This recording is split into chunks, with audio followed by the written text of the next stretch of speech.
Assalamualaikum warahmatullahi wabarakatuh. Kali ini kita akan membahas mengenai kaidah kebahasaan teks laporan hasil observasi masih di materi Bahasa Indonesia kelas 10 semester 1. Kaidah kebahasaan teks laporan hasil observasi meliputi materi kata, frasa, klausa, afiksasi, dan kalimat. Kalimat tersusun atas satu atau beberapa klausa. Klausa tersusun atas satu atau beberapa frasa. Frasa tersusun atas satu atau beberapa kata, dan kata tersusun atas satu atau beberapa morfem. Perhatikan contoh berikut. Ibu membeli tomat dan cabai di pasar. Pada kalimat tersebut, terdapat banyak sekali bentuk tunggal yang disebut dengan morfem. Morfem apa saja yang ada pada kalimat tersebut?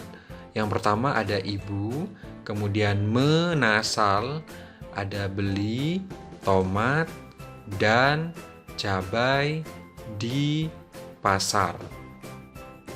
Morfem ibu disebut dengan morfem bebas karena morfem ibu dapat berdiri sendiri tanpa melekat pada morfem yang lain. Sedangkan morfem menasal disebut morfem terikat karena harus bersanding dengan morfem yang lain. Selanjutnya ada morfem beli disebut juga dengan morfem bebas, morfem tomat juga morfem bebas, morfem dan disebut morfem bermakna gramatikal karena morfem dan memiliki makna apabila masuk ke dalam suatu kalimat. Morfem cabai disebut morfem bermakna leksikal karena apabila tidak ada di dalam kalimat, morfem cabai sudah memiliki makna asal. Morfem di juga disebut dengan morfem bermakna gramatikal karena belum memiliki makna asal, sehingga harus masuk ke dalam sebuah kalimat agar memiliki makna. Morfem pasar juga disebut dengan morfem bermakna leksikal. Selain bentuk tunggal, dalam kalimat juga ada bentuk kompleks dan itu tidak disebut dengan morfem. Morfem hanya berbentuk tunggal, sedangkan bentuk kompleks yang pertama ada membeli, disebut kata. Membeli merupakan kata kerja atau verba. Membeli tersusun atas dua morfem, yakni morfem beli dan morfem menasal M. Selanjutnya, ibu membeli merupakan klausa. Ibu membeli tomat dan cabai juga disebut dengan klausa. Ibu membeli disebut klausa terikat karena tidak berpotensi menjadi sebuah kalimat. Klausa ibu membeli bisa menjadi kalimat apabila ditambahkan unsur yang lain. Sedangkan ibu membeli tomat dan cabai merupakan klausa bebas karena sudah bisa menjadi sebuah kalimat. Selanjutnya ada tomat dan cabai disebut dengan frasa. Di pasar disebut juga dengan frasa. Perbedaan klausa dan frasa terletak pada sifatnya. Klausa adalah gabungan beberapa kata atau gabungan beberapa morfem yang memiliki predikat atau disebut dengan predikatif. Sedangkan frasa, gabungan beberapa kata atau morfem yang tidak memiliki predikat. Tomat dan cabai disebut dengan frasa nomina karena unsur intinya berupa nomina atau kata benda. Kemudian di pasar disebut frasa preposisional karena mengandung kata depan di. Kemudian ibu membeli tomat dan cabai di pasar disebut dengan kalimat karena diawali dengan huruf kapital dan diakhiri dengan tanda baca final titik, serta kalimat tersebut sudah memiliki informasi yang lengkap. Ibu membeli tomat dan cabai di pasar termasuk kalimat majemuk setara karena terdiri atas dua klausa yang kedudukannya sama atau setara. Selanjutnya kita bahas satu persatu mengenai morfem. Morfem adalah satuan bentuk bahasa terkecil yang tidak dapat dibagi atas bagian bermakna yang lebih kecil. Artinya, morfem adalah satuan bahasa yang tunggal dan tidak dapat dibagi lagi. Jenis morfem yang pertama adalah morfem bebas. Morfem bebas adalah morfem yang secara potensial dapat berdiri sendiri dalam suatu kalimat. Contohnya saya, buku, kursi, dan sebagainya. Kedua, morfem terikat. Morfem terikat adalah morfem yang selalu terikat dengan morfem lain. Contohnya pada afiks atau imbuhan menasal ber dan di. Tiga afiks tersebut dapat memiliki makna apabila bergabung dengan morfem yang lain. Yang kedua adalah klitika. Contohnya ku, mu, dan nya. Terdapat pada masing-masing kata bukuku, bukumu, dan bukunya. Klitika memiliki makna apabila bergabung dengan morfem yang lain. Pokok kata. Pokok kata adalah morfem terikat yang berpotensi menjadi kata. Contohnya juang, alir, dan rangka. Juang tidak memiliki makna karena berbentuk morfem terikat. Juang memiliki makna apabila bergabung dengan morfem yang lain. Contohnya, bergabung dengan morfem ber, sehingga membentuk kata berjuang. Kemudian, bentuk terikat lain contohnya a pada kata abiotik, antar pada kata antar sekolah, anti pada kata antibiotik, nir pada kata nirkabel, poli pada kata poligami, dan ultra pada kata ultraviolet. Yang ketiga, morfem bermakna leksikal adalah morfem yang memiliki makna berdasarkan kosakata asli tanpa berproses dengan unsur-unsur lain dalam kalimat. Contohnya kami, rajin, kaya, dan sebagainya. Contoh pada morfem bermakna leksikal sama dengan morfem bebas karena bisa berdiri sendiri dan sudah memiliki makna asal. Dan yang terakhir ada morfem bermakna gramatikal adalah morfem yang memiliki makna akibat peristiwa tata bahasa. Contohnya di, ke, pada, dan sebagainya. Selanjutnya kata. Kata adalah morfem atau kombinasi morfem berupa satuan terkecil yang dapat diujarkan sebagai bentuk yang bebas. Bentuk kata yang pertama ada kata dasar, contohnya bunga. Yang kedua, kata berimbuhan, contohnya berbunga. Kata berimbuhan berbunga berasal dari kata dasar bunga dengan imbuhan ber. Yang ketiga, kata ulang bunga-bunga. Dan yang keempat, kata majemuk. Kata majemuk adalah gabungan morfem dasar yang seluruhnya berstatus sebagai kata yang pada akhirnya membentuk makna baru dengan menghilangkan sebagian atau seluruh makna kata asalnya. Kata majemuk yang pertama ada yang bersifat semi-idiom, artinya salah satu dari unsur kata majemuk tersebut kehilangan makna asalnya, sedangkan satu unsur lainnya masih melekat makna asalnya.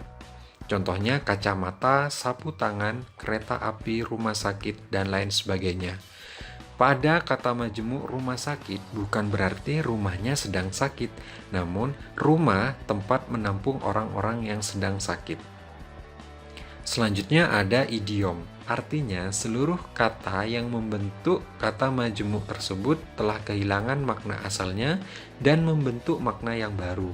Contohnya matahari, angkat kaki, meja hijau, kambing hitam, harga diri. Pada kata majemuk meja hijau bukan berarti meja yang berwarna hijau, tetapi memiliki makna baru yakni pengadilan.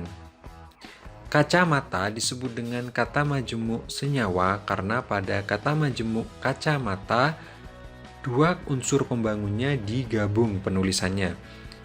Kemudian untuk meja hijau disebut dengan kata majemuk tidak senyawa karena meja dan hijau dipisah penulisannya. Selanjutnya ada kelas kata. Kelas kata utama ada verba atau kata kerja. Contohnya keluar, buka, menulis, dan lain sebagainya. Ada adjektiva atau kata sifat. Contohnya sedih, cepat, dan cantik. Selanjutnya ada adverbia atau kata keterangan. Contohnya sedang, agak, akan, dan sebagainya.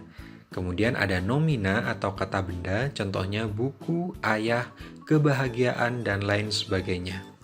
Kemudian ada kelas kata lain berupa pronomina atau kata ganti.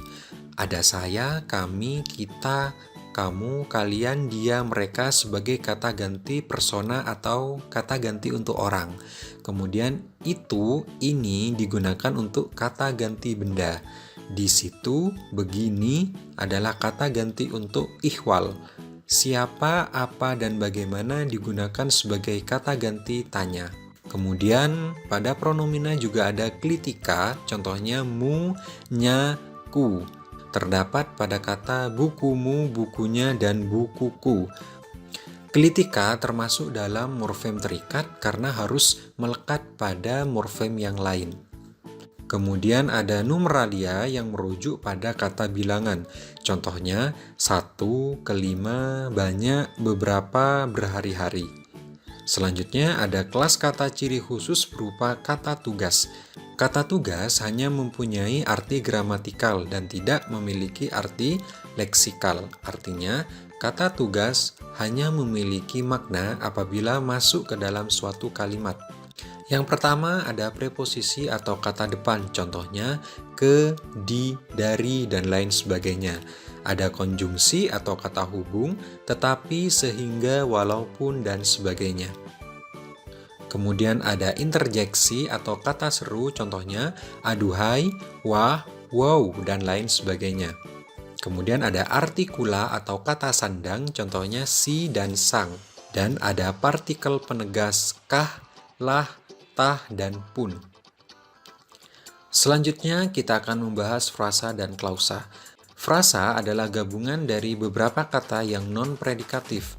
Artinya, frasa tidak memiliki predikat. Tidak ada yang saling menjelaskan, tidak ada yang dijelaskan di dalam frasa. Sedangkan klausa adalah gabungan dari beberapa kata yang predikatif dan berpotensi menjadi kalimat. Artinya, klausa memiliki predikat yang menjelaskan objek. Yang pertama, frasa nomina. Artinya, unsur inti frasa tersebut terdiri atas nomina atau kata benda. Contohnya ayah dan ibu. Kemudian ada frasa verba, contohnya sudah makan. Kemudian frasa adjektiva, sangat pandai. Dan frasa pronomina, contohnya ini saya. Pada frasa-frasa tersebut tidak ada subjek dan tidak ada predikat. Tidak ada yang dijelaskan, tidak ada yang saling menjelaskan. Sedangkan untuk klausa terdapat subjek dan predikat. Contohnya pada klausa nomina, ibunya guru IPA. Predikat pada klausa tersebut yakni guru IPA. Sedangkan ibunya berfungsi sebagai subjek. Selanjutnya klausa verba. Contohnya kita menyanyi. Pada klausa tersebut, predikatnya adalah kata menyanyi yang merupakan kelas kata verba atau kata kerja. Kemudian klausa adjektiva, contohnya dia cantik. Dan klausa preposisional, contohnya kami dari sekolah. Selanjutnya afiksasi. Kata dasar dapat mengalami perubahan bentuk akibat afiksasi, reduplikasi, dan pemajemukan. Afiksasi adalah proses atau hasil penambahan afiks atau imbuhan pada kata dasar sehingga dapat mengubah makna gramatikal pada kata tersebut. Makna gramatikal adalah makna yang didasarkan atas hubungan antara unsur-unsur bahasa dalam satuan yang lebih besar. Artinya, makna gramatikal timbul akibat adanya hubungan unsur-unsur di dalam kalimat. Afiksasi dapat mengubah kelas kata. Misalnya, kata berjenis verba dapat berubah menjadi nomina jika mendapat imbuhan. Contohnya, kata minum yang merupakan verba mendapat imbuhan an menjadi minuman berubah menjadi nomina. Afiksasi pertama adalah prefiks atau imbuhan di awal. Contohnya ada me, ada be, ada di, ada ter. Me menjadi melihat ketika bergabung dengan kata dasar lihat. Sama halnya dengan bekerja, dihukum, dan terpaksa. Bentuk prefiks lain ada menasal, se, ber, bel, penasal, per, pra, ke, a, maha, dan para. Kemudian ada infiks atau afiksasi di tengah kata. Contohnya el, dan Infiks el ketika bertemu dengan kata dasar tunjuk membentuk kata telunjuk. Sama halnya dengan suling menjadi seruling dan getar menjadi gemetar. Kemudian ada sufiks atau imbuhan di akhir kata. Contohnya kan, an, dan i. Kata dasar diam mendapat imbuhan kan membentuk kata diamkan, sama halnya dengan kata pakaian dan ikuti. Selain itu, sufiks dalam bahasa Indonesia dapat berupa nya, wan, wati, is, man, da, dan wi. Selanjutnya ada konfiks, yaitu afiksasi yang terletak di awal dan akhir kata. Contohnya per-an pada kata damai membentuk kata perdamaian. Konfiks be dan an pada kata pergi dapat membentuk kata bepergian. Sama halnya dengan kekurangan dan seperlunya. Kemudian ada simulfiks, yakni afiksasi yang melebur pada kata dasar. Contohnya kata ngopi yang berasal dari kata dasar kopi dan simulfiks n. Pada imbuhan menasal, huruf n disebut nasal, yaitu bunyi yang terbentuk akibat udara yang keluar melalui rongga hidung.